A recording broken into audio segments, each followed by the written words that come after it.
4 or 5 years ago, I was calling out RT for its brand of propaganda and seeing the Alex Jones RT connection.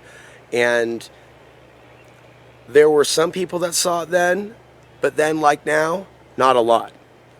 The Russian media, for the most part, is trusted simply because of the widespread propaganda used in the West. So it's like we see this with politics and with the U.S. and Russia, because one is seen as being the purveyor of propaganda. The other, like a politician, can easily be seen as the savior or the opposite, even if they use some of the same tactics, branding, media propaganda, buzzwords to bring people in. And so what I've been theorizing and speaking about, just to let you guys know that I haven't seen some of my prior stuff, going back 8 years. I'm talking about these politicians in reality being actors, to where what you think is a debate is not actually a debate.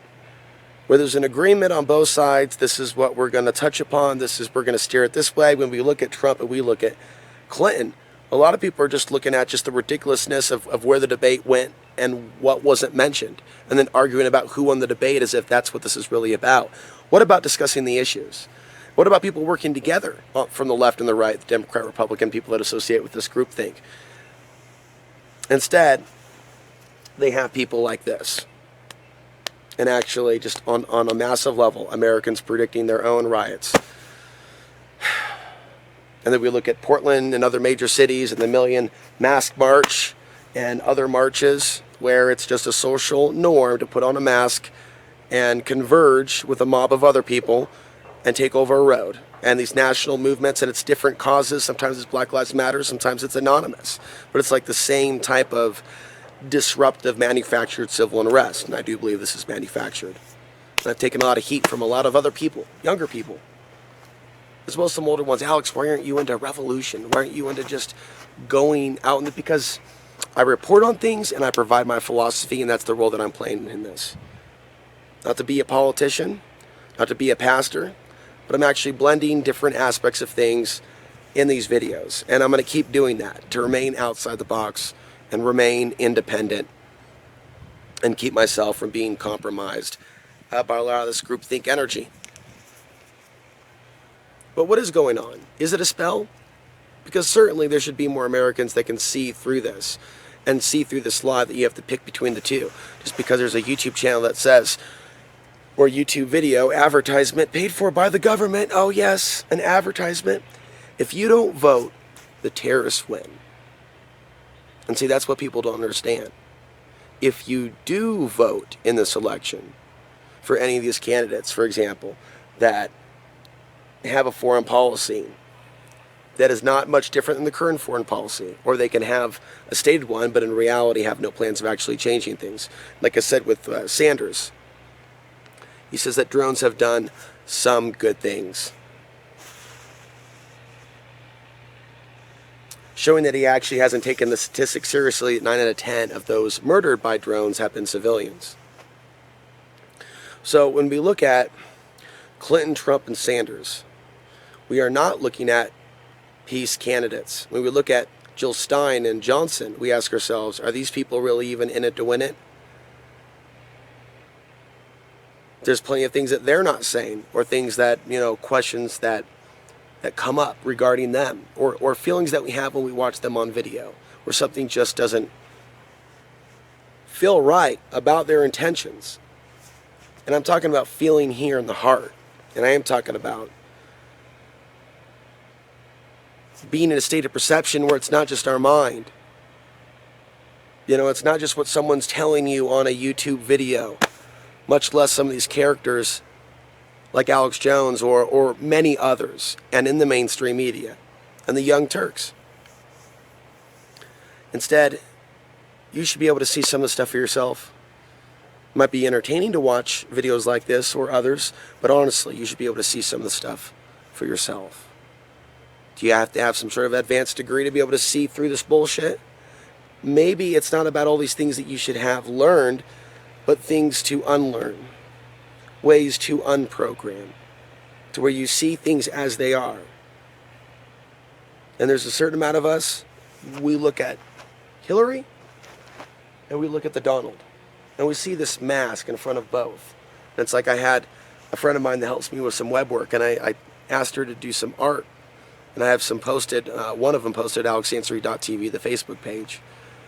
Go ahead and like it and follow my post-election coverage if you haven't already, if you're on Facebook. Hillary taking off the mask. The mask is the Donald. It is Donald. And there's just something about also some of the commentary or things that I've been thinking about, or when I think about them, what I see in the news days after, even if I feel like my thoughts are too out there for YouTube. And I talk about Hillary throwing the fight, and then there she is, falling or nearly falling at ground zero. And for a few days there, people were talking about nothing. Is she going to die any day now? Hillary Pinot, sick. Pneumonia. That's what it was.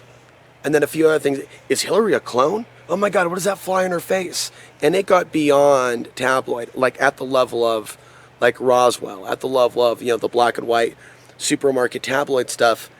It's like, wait a minute, this is not like legitimate. Let me give an example.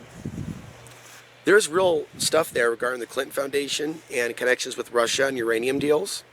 There's real stuff there regarding the Clinton Foundation and missile technology being sent to China.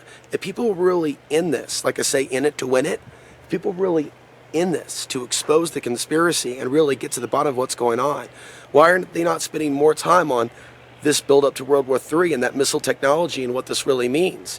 And maybe looking more seriously at the other bits of information as to how we've built up China, and we're selling land to China now in the United States, and this is involving both the Democrats and the Republicans. So someone that's all freaked out about Clinton could just get beyond the just screaming Benghazi over and over and emails over and over, and sex parties at the Orgy Island over and over, and tabloid related stuff, some of it true, some of it tabloid. But then let's actually look then at the missile technology transfers to China and Boeing and everything else that happened under the president's watch. Okay, we want to talk about Bill Clinton, the rapist. Okay, let's talk about Bill Clinton and China. Let's get real with this now. You want to talk about the Clintons? Let's talk about the plans for World War III and how they're setting this up. And even the Donald isn't even exposing that. See, you need to ask yourself, for those of you that are for the Donald, because you're so freaked out about Hillary, why is the Donald not exposing this real stuff, then just dancing around FBI, Comey? This whole thing was fabricated.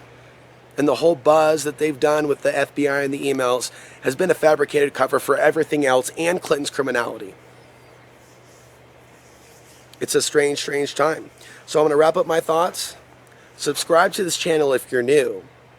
Visit alexdancery.tv and click on the donate or support link if you want to support my post-election coverage, because I think that even though this message is attacked and there's just so many people that are balkanized, I really think that I need to continue with this video series and report on the things that I see after this year's selection. We'll be back with more. Signing off for November 7th, 2016.